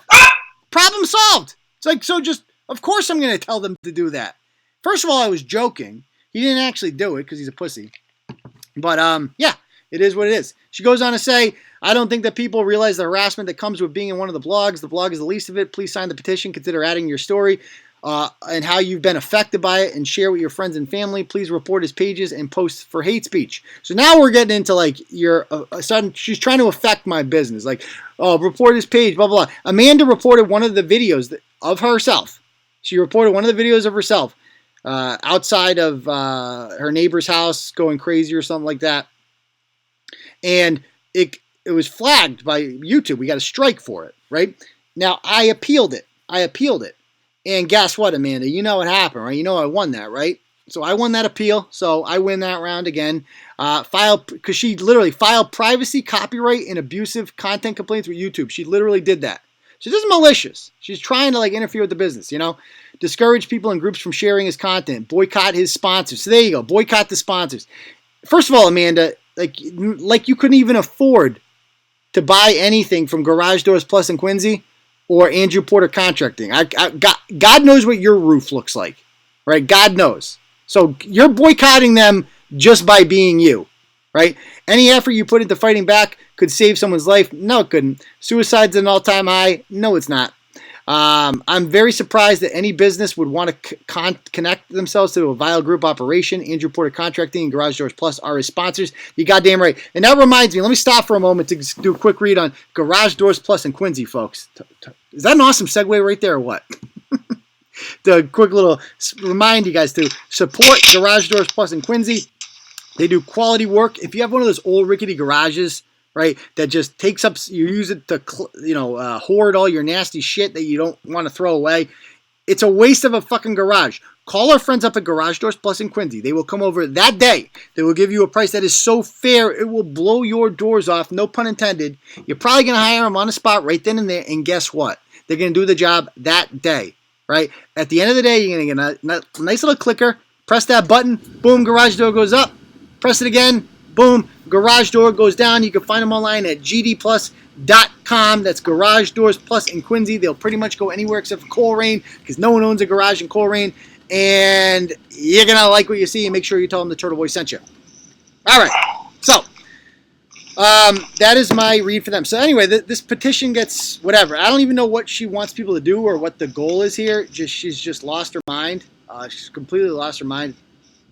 At least the other one was like harass their advertisers. Like they put like, links to their phone numbers and stuff like that. But somebody out there, I think it was Abby Horowitz, starts a petition of the petition, which is just fucking genius. All right. Like I talk about this why didn't I think of this? Like let's have a petition to boycott the petition. And they literally take the entire thing and they just reword it all. Right, and guess what? We have 726 supporters. Amanda's got like 300.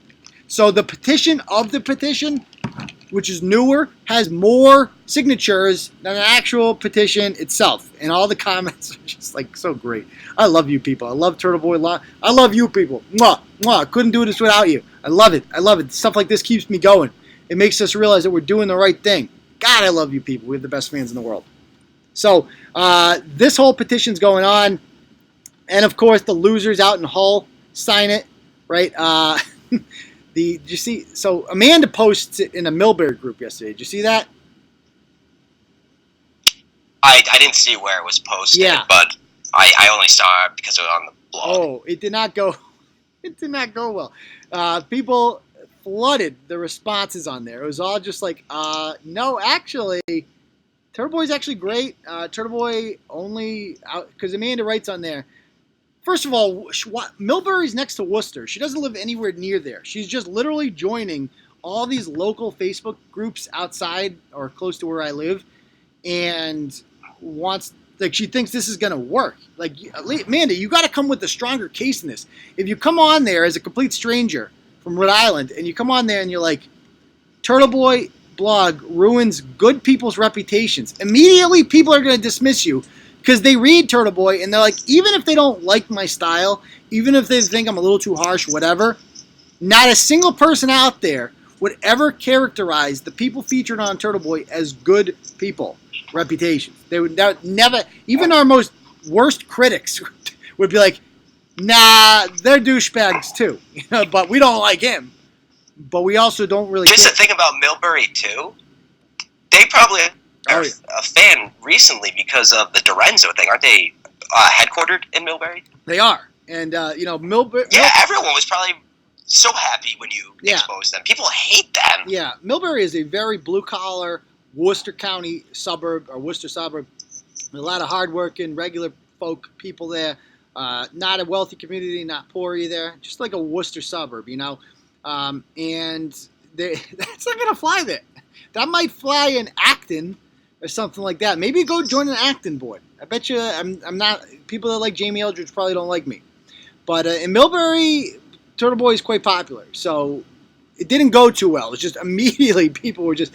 The response made me so happy. It's a beautiful thing. Out in Hull, this woman is trying the same thing. I don't know if I posted it on... Did I post it on there? Let's see.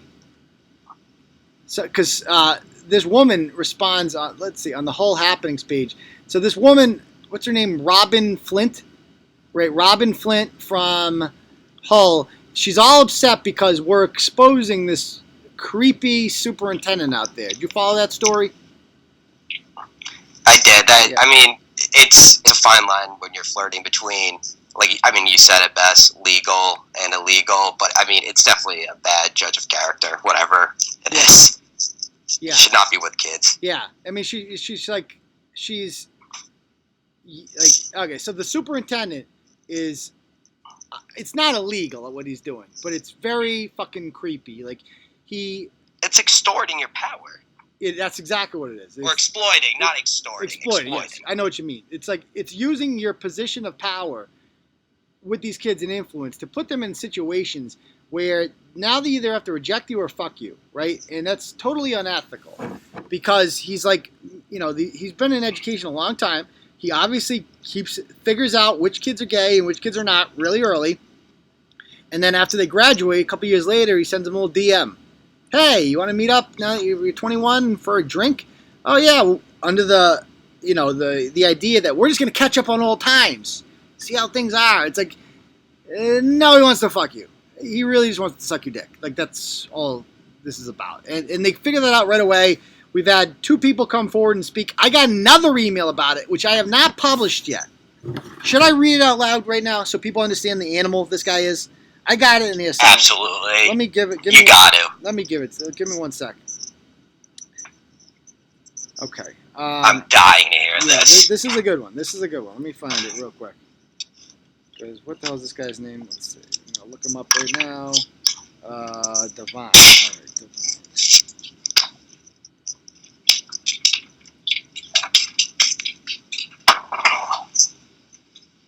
Okay. All right. This is going to be a series of blogs now. Yeah, this guy. If I can verify this guy. So this is an email I get. I have not published this yet because I have not been able to verify this name. It came from an anonymous source. But it's pretty interesting. So this is he says, good morning. I read your reports on Hull Superintendent Mike Devine. I am a 2004 graduate of Norwell High School, and I would like to share a similar experience I had with him. Around 2009, after graduating college, he found me on a gay dating site.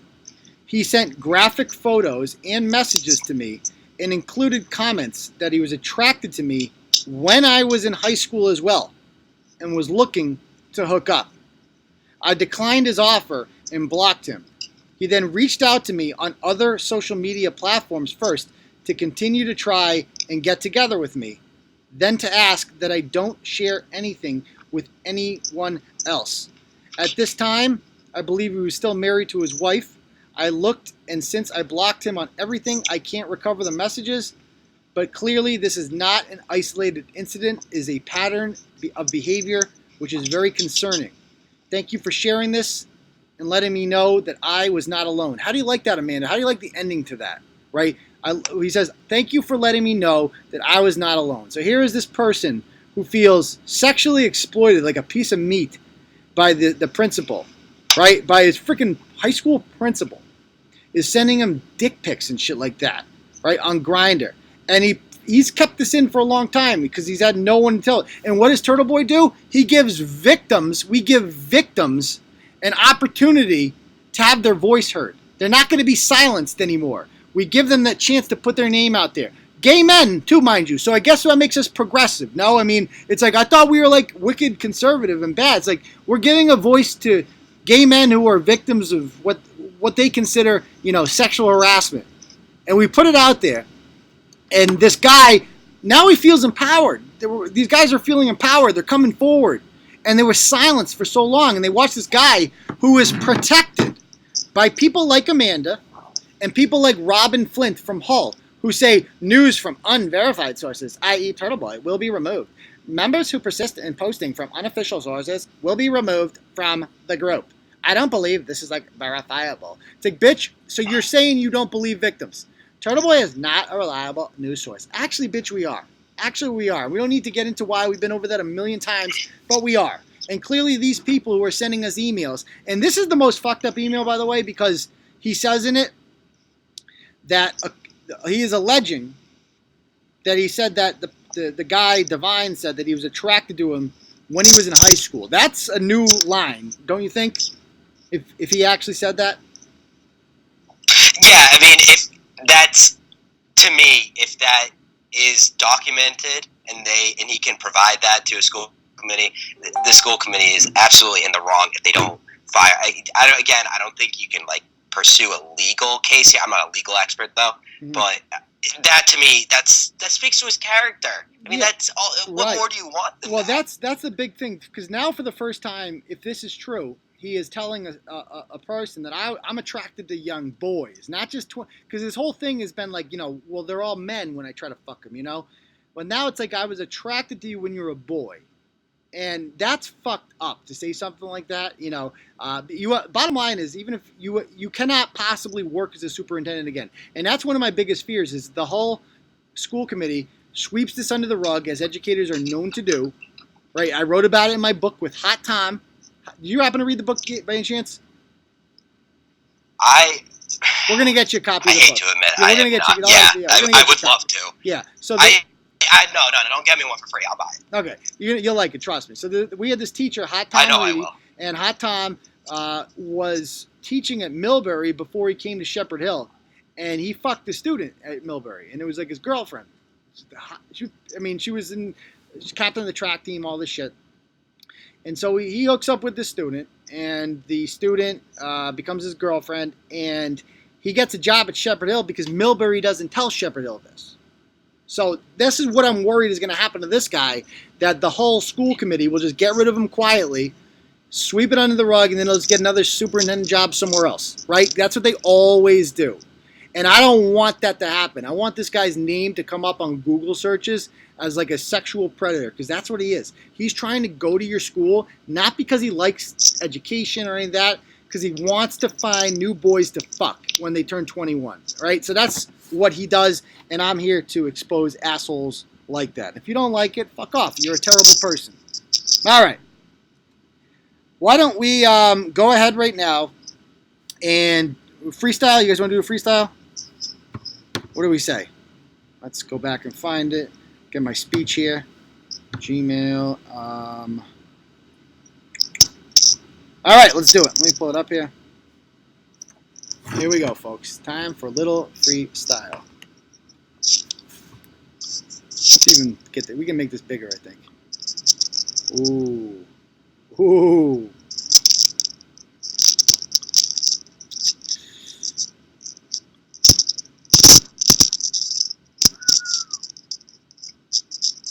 close out some windows and get this party started, shall we? Here we go.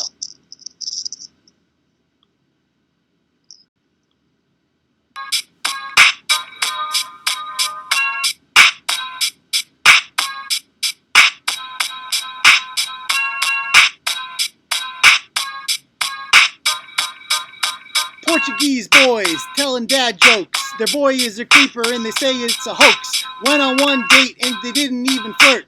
Comes home from work to find Fap Albert. Got a little fame and now he is brawny. Likes to stalk chicks cause he can't get punani. Went on one date and now he feels special. Beats off so much his dick looks like a pretzel. Whiny little bitch said he needs some closure. This fat fuck screams indecent exposure.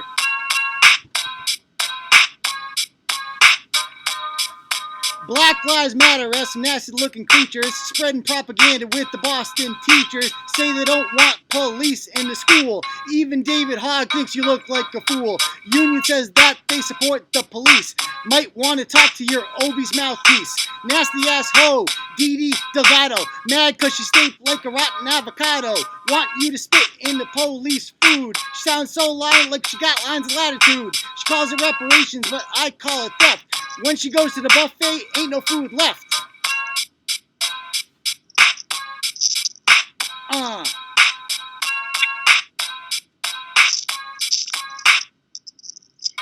Superintendent seems unassuming.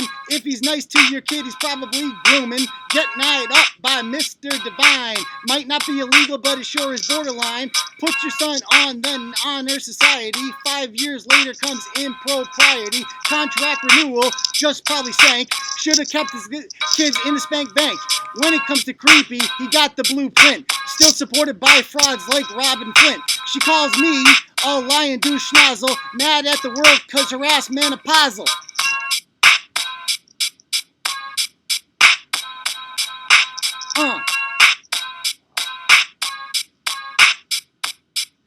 Prisoners ain't having fun in Shirley. Call the favorite senator even though he's girly. Complaining about conditions and their diet. Maybe next time, try not to riot. Inmates say they feel disrespected. Really want to see Bernie Sanders elected.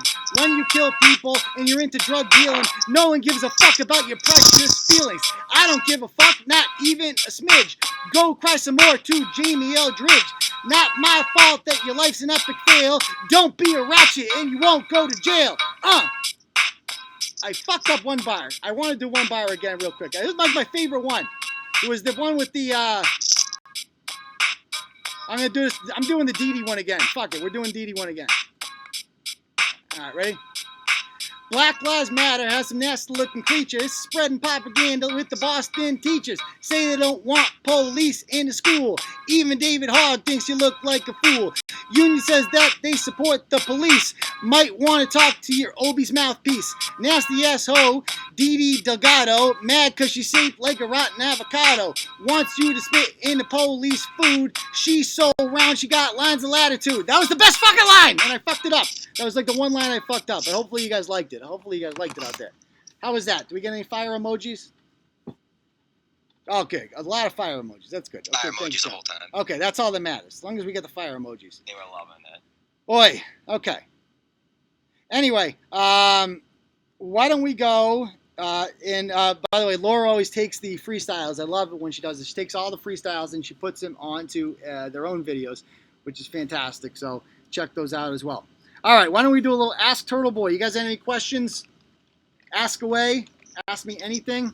Go ahead.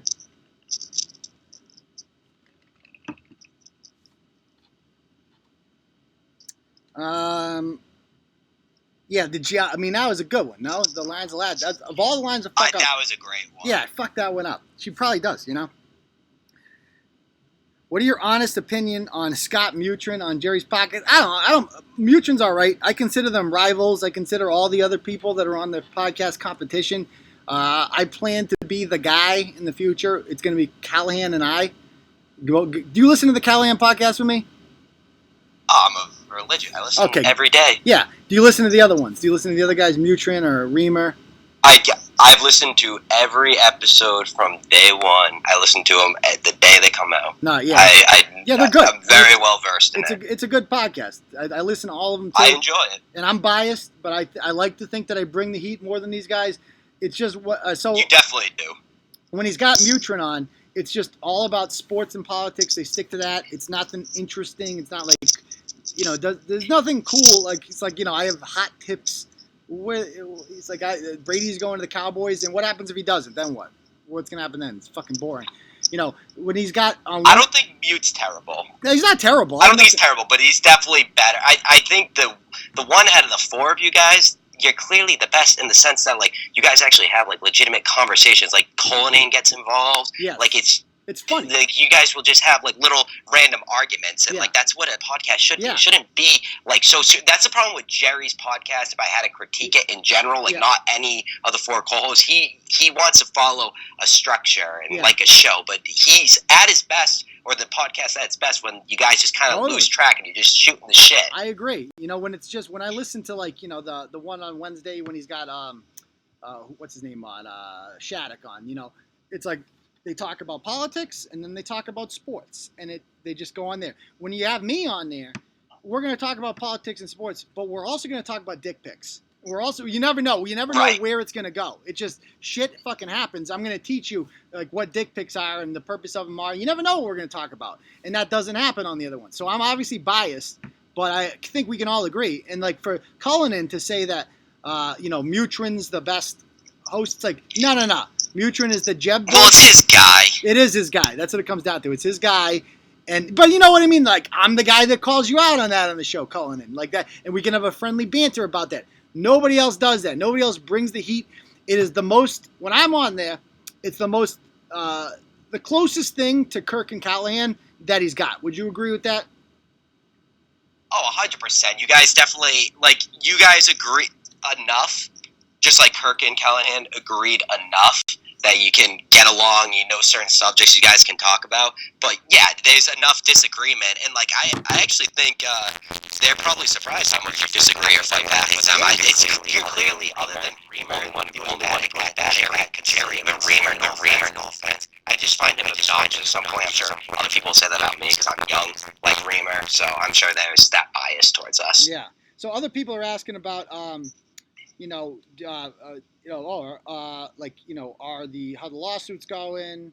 Yoga Poon, people want to know. So yeah, updates on those real quick. I don't even know where to start. So we had the general one last week. It went pretty well. It was a motion to dismiss that was heard. We're still waiting to hear back from them. They have 20. I think judge has like a few weeks to rule on that.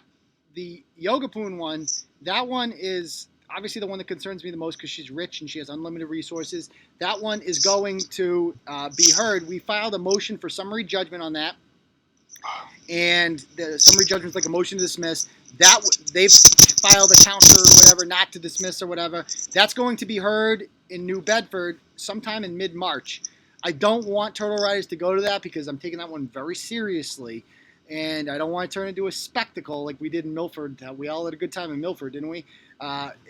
We don't. I really want that one to go away. And so I really want that to go get dismissed.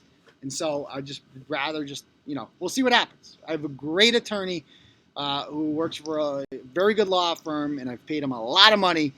I think $25,000 I've spent on that in just in the last 6 months alone. So whatever. All right, other questions? Any other questions? Sorry I've missed some of these. I'm trying to keep up with these. Yeah, subscribe to the Turtleboy Reddit that Laura and Ida run. They do a great job with that. Do you plan on going forward with any deformation suits? No, because defamation is a losing case. Anybody will tell you that don't bother with defamation. I've never lost a defamation. I've never even made it to trial. Nobody gets a defamation judgment in this country. Nobody. It's almost impossible. You really have to fucking make shit up and destroy people. Right? The media does it all the time, and they never lose defamation lawsuits, ever. So it's almost impossible. So I wouldn't waste my time. If I did it, I would do it knowing that I'm wasting my time. Other questions? If you ask the question... someone asked one. I was interested earlier. The Hadassah one. What's she up to? It's a good question. I've heard that there's a van parked outside of her house. She's driving around special ed people Don't hold me to that. I heard her pipes burst too, so I don't have any other updates on her. But that's that. J-Lo or Shakira? I mean, I guess I would say Shakira. She's just a little younger. I mean, J-Lo is 50, and a lot of people say she don't look it. I think she looks it. I mean, she obviously has a lot of money. Jennifer Aniston doesn't look it. J-Lo, she's got, like, you know, she looks like she got a 50-year-old woman's. She's obviously it banged the hell out of her, but I think Shakira is definitely hotter. Do you agree? No, I actually disagree. I would go the complete opposite, but it's not. I mean, that's like asking me. I mean, that's pretty. It's not by a large margin. Okay, that's fair. J-Lo, I mean, nobody's gonna hate on you for taking J-Lo. But maybe I like older women more. I don't know. I mean, Shakira can't be that young either. She's definitely. I think she's in her mid-40s. She was like 16 when her first album came out, or something in the 90s. Okay, so she was like a young. Okay, I didn't know that. I only found that out after the Super Bowl. J-Lo has always been relevant because she's a superstar. You know what I mean? But Shakira was just like this random pop star from like the late 90s, early 2000s that like I didn't even. If she was dead, I wouldn't know. Like I'm like, so it's just a weird combo they had her on there. People are asking what happened with Sonia Carter. She died of cancer, I think, in 2017. What else? Who are you talking about here? Looks like the Karma Cafe is closed. Was it ever open to begin with? The Punishment Cafe, Brett called it. Let's see. Jiz McMahon update. Don't have any updates on him. Sorry. I'm sure Bristol will be talking about Abrams tomorrow night on the live show. She's got, like, Billy Baggs. How is Billy Baggs not going after Abrams yet? That's my question. Like, is he dating Hot Tow Truck Girl? I can't keep up. Is he still fucking her? You follow that whole saga? Yeah, of course. I mean, that is just repulsive. I mean, I kind of was with you though. Towards the end, I was kind of feeling bad for Hot Tow Truck Girl. Yeah, I mean, it sounds like she was getting sexually abused by Abrams. Yeah. So, but to an extent, she kind of, I don't want to not deserve blame a victim, right. But she didn't deserve it. But I mean, she's not sympathetic. I'm sure she was willing in some cases. That's all, like, to get her fix. She's not. She's probably like the least sympathetic victim of attempted sexual assault like ever. Yeah, that's a good way to. Right, like so, like you know, but whatever. It's like a weird position because she sucks too, and we're here defending her of all people. But she has a kid at the end of the day, so actually, fuck her. Never mind. I take that back. I don't really have sympathy for her. Yeah, she's complete fucking trash. You know, she fucked Julio because Josh told her to, and then Josh wants to fuck her, and she says no, and he's like, I'm gonna fuck you anyway. And Josh is out there, and she won't testify, and he's out of jail or whatever, and he's doing his thing on his channel. But at the end of the day, Josh Abrams is a rapist. And Billy Baggs started fucking her. I mean, what a small world, huh? I mean, she starts banging her while Josh is in jail, and now they have beef, and we'll see what happens. I don't know. I mean, Billy Baggs is allegedly some tough guy, right? How come you haven't beat up Josh Abrams yet, Billy Baggs? How come? At least Billy Tibbetts, I have respect for him, even though he's a fucking psychopath, because he actually kicked the fucking shit out of Josh. Right? You haven't. You've done nothing. You just talk. So, anyway, I'm looking forward to the Bristol show tomorrow night. I'm sure we all are.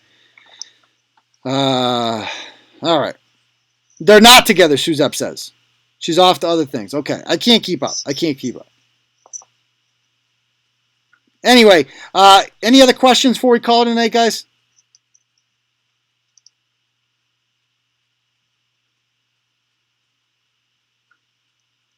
Maud is a comedian. Maud? No, she's not. No, that's crazy if true. Yeah, honestly, it wouldn't surprise me. It would be. Is there any more perfect place for Maud? I actually was going to say it's fitting. She could be the next campaign person, the Secretary of Education. Right? No, totally. And she approves. No, she should be the HR director for Elizabeth Warren. That'd be a perfect match in heaven. Those two. Any other questions before we call it a night? If you asked a question earlier and I missed it, feel free to ask now. Who should the Patriots draft in the first round? I don't even know where to start. This team needs one of everything at this point. But I guess I would do quarterback second round because I don't want to blow your load on a quarterback in the first round. I would say tight end. You need a fucking tight end. Draft a good fucking tight end. That's what I would draft if I was the Patriots. You need a fucking tight end. Go get yourself a receiver. What do you mean Gronk's coming out of retirement? Oh, shut up. Stop that. Yeah, stop that. Yeah. All right. Any other questions? I got a question for Shoot. Brett, actually. How is he going to feel if the Raiders get Brady? I mean, I doubt that's happening, but how does he feel? Why do people think Brady's not going to the Raiders? Stop it. They have a quarterback. I don't know if they like David Carr, but I feel bad for him. He had a comment recently where he was like, yeah, it kind of sucks, like, all the speculation of Brady's going here, because he's just like, I just want to be the focus. Like, he's always constantly being rumored to be traded or to be, like, Gruden's going to get rid of him. Yeah.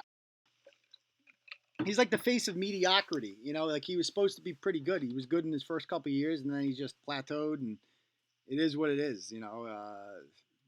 They had no luck with Antonio Brown or Amari Cooper. I don't see how Brady is going to save that franchise. He's 40. I mean, Brady has only played under Belichick. I don't think he would work anywhere else. He's not going anywhere else. These people are fucking crazy. Anyway, last chance. Yeah. If you guys want to ask a question, let me know, and then we'll call it a night.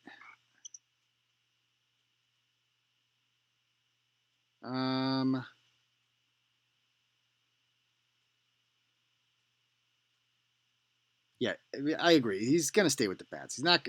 People are saying Cowboys too. He's not going to Dallas. They got Dak. They're good. They don't need that. I guess Mute has an effect on these people. Apparently, don't listen to anything Mute says. He's making it up.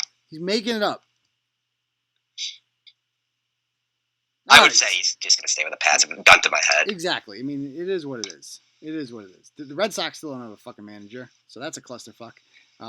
We just traded. Fuck the Red Sox. Yeah, I don't even want to talk about them. Yeah. So, all right, guys. So why don't we call it a night, and then we will speak to you guys on Tuesday night. All right. Peace, Turtle Riders. Peace.